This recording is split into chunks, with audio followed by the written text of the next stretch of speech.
Hello. तो आप सभी का वेलकम है म्यूजिक बाय मयंक में। और आज हम बात करने वाले हैं रिवर्ब पे कि किसी भी गाने में रिवर्ब कैसे अप्लाई किया जाता है, और एक कोई भी अगर प्रोफेशनल है या फिर बॉलीवुड में कैसे उसे अप्लाई किया जाता है, मैं आज आपको वो सिखाने वाला हूँ। क्योंकि रिवर्ब बहुत ही ज़्यादा की रोल प्ले करता है किसी भी गाने को उसका जो इन्वायरमेंट होता है, जो उसका मूड होता है, वो देने में। तो अगर आपने सही सही से इस्तेमाल नहीं किया तो फिर आपका गाना पूरा बर्बाद हो जाएगा। एक्चुअली जो भी बिगिनर्स होते हैं वो सोचते हैं कि मैं सब कुछ कर रहा हूँ तो फिर मज़ा क्यों नहीं आ रहा। तो भाई आप कर रहे हो वो अच्छी बात है, वो और सब भी फैक्टर्स पर डिपेंड करते हैं, पर जो आपका रिवर्ब है उस पर भी ये बहुत ज़्यादा डिपेंड करता है। अगर आपने रूम वर्क अच्छे से नहीं किया तो फिर आपका गाना बर्बाद हो जाएगा। तो अगर आपने सही तरीके से अगर आपने यूज़ नहीं किया अपना रिवर्ब को, डीके टाइम, प्री डिले क्या होता है, मैं आज आपको वो बताने वाला हूँ। तो अगर आपने इसे सही से यूज़ नहीं किया तो फिर आपका गाना बर्बाद होगा ही होगा। तो मैं करता हूँ कोशिश आज आप लोगों का डाउट्स क्लियर करने का। आइए आज चलते हैं अपने प्रोजेक्ट की तरफ। और ये जो प्रोजेक्ट है ये मेरा ही सॉन्ग है। नाम है क्यों छोड़िए। आप इसे सुन सकते हैं, प्रमोशन हो गया मेरा। तो सुन सकते हैं, पर इसमें जो एक माहौल बना है, जो एक इन्वायरमेंट बना है, मैं आपको दिखाने वाला हूँ कि इस गाने में अगर मैंने ऐसा यूज किया है रिवर्ब तो मैंने क्यों किया है और कितना करना चाहिए, मैं आज आपको वो बताने वाला हूँ। तो चलिए चलते हैं रिवर्ब की तरफ। तो पहले हम सुनते हैं आफ्टर प्रोसेस, मतलब आफ्टर अप्लाई क्या फ़र्क पड़ा है मेरे प्रोजेक्ट में।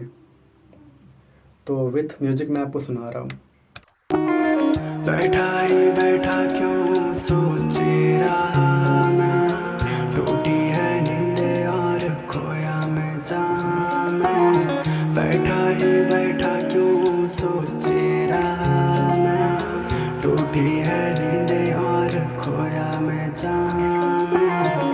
कहता हूँ खुद से कि कैसे समझाऊँ, सुन लो न जान बस इतना ही चाहूँ।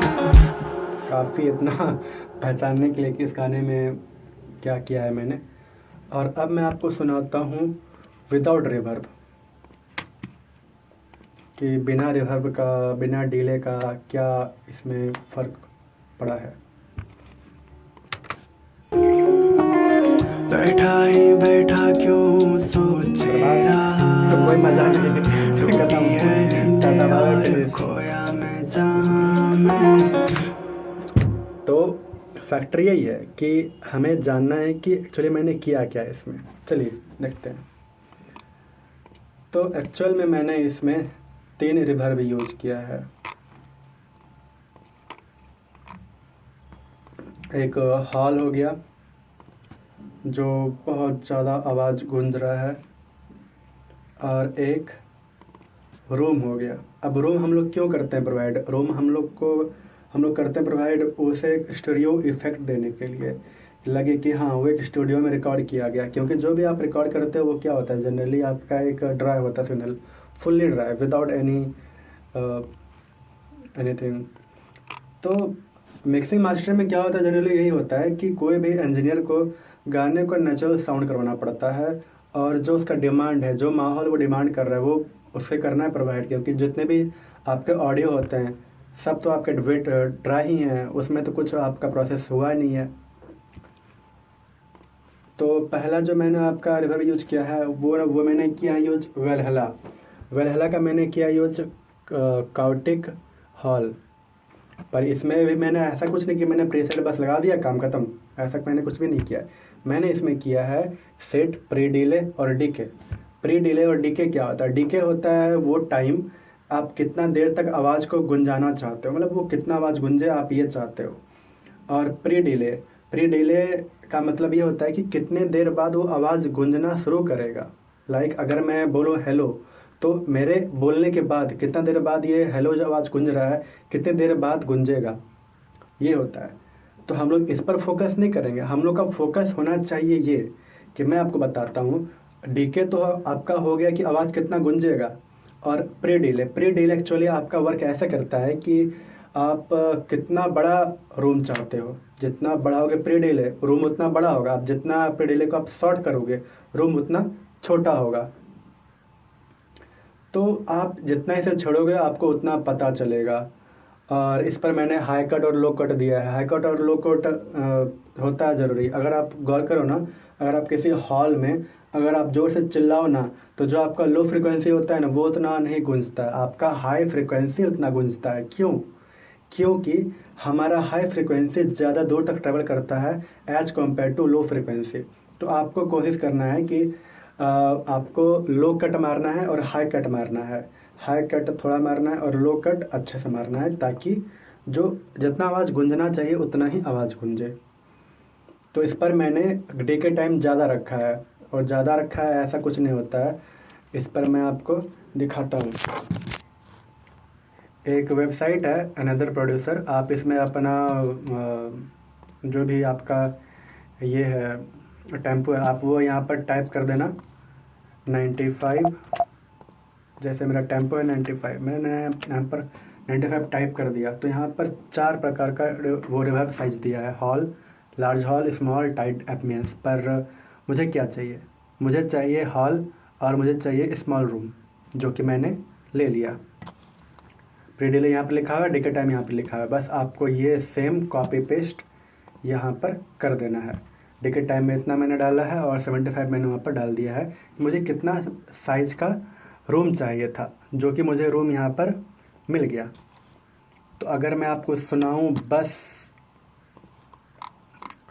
वनली वोकल में अगर आपको सुनाऊँ तो विथ वनली हॉल और कुछ नहीं, तो ये कुछ ऐसा साउंड करता है। बैठा ही बैठा क्यों सोचे रहा मैं, टूटी है नींदें और खोया मैं जहाँ मैं, कहता हूँ खुद से कि कैसे समझाऊं। इतना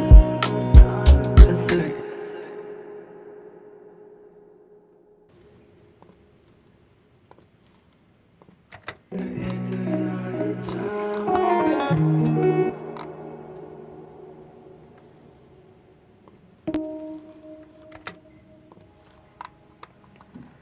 ओके, अब चलते हैं दूसरे वाले पर, जो कि है रूम। मैंने यहाँ पर रूम वर्क्स में क्या किया है। बैठा क्यों सोचे रहा मैं, टूटी है नींदें और यहाँ और पर जो रूम है खोया मैंने रूम में मैं ये दिया। जहाँ मैं, बैठा ही बैठा इतना मुझे नहीं क्यों चाहिए, सोचे रहा मुझे कम चाहिए था, मैं, मैं यहाँ पर कम रखा। टूटी है नींदें और खोया मैं जहाँ मैं, कहता हूँ खुद से कि कैसे समझा। अब आता है तो ये जो था ये था हमारा रूम और रिवर। तो जनरली ये होता है कि आप क्या प्रोवाइड कर रहे हो, ये गाना कैसा, आपको इस पर फोकस करना था एक्चुअली। तो ये गाना है डार्क। तो डार्क सॉन्ग में क्या होता है, रिवर्ब होते हैं ज़्यादा, आवाज़ गूंजता है। वो मैंने माहौल इसमें क्रिएट किया कि आवाज़ गूंज रहा है। तो इस हिसाब से अगर आप चलोगे तो फिर आपका जो गाना है, मतलब गाने क्या होते हैं ना, हर कंपोजिशन अपना डिमांड होता है हर कंपोजिशन का। अगर आप उस कंपोजिशन को अगर आप वो चीज़ देते हो तो फिर आपका गाना बहुत सुंदर बनेगा। पर अगर आप कुछ भी बस कर दोगे तो वो गाना बर्बाद होगा ही होगा। तो कोशिश कीजिए कि आप अपने गाने को वही दीजिए जो आपका डिमांड कर रहा है। तो फिर मिलते हैं आगे। जैसा कि आपने सुना है ये होल प्रोजेक्ट, तो ये प्रोजेक्ट कैसे बना और जो वोकल प्रोसेसिंग है ये कैसे मैंने किया था, मिक्सिंग मास्टरिंग मैंने कैसे किया, ये सब आपको जानना है। तो नहीं भी जानना फिर भी मैं यहाँ पर बताने वाला हूँ, क्योंकि अब मैं स्टार्ट करने वाला हूँ होल अपना मतलब यूट्यूब चैनल। तो वेट कीजिए, सब कुछ आएगा। जो मेरा एक्सपीरियंस है 6 साल का वो सारा मैं आपके साथ शेयर करने वाला हूँ। Wait and watch. बाय।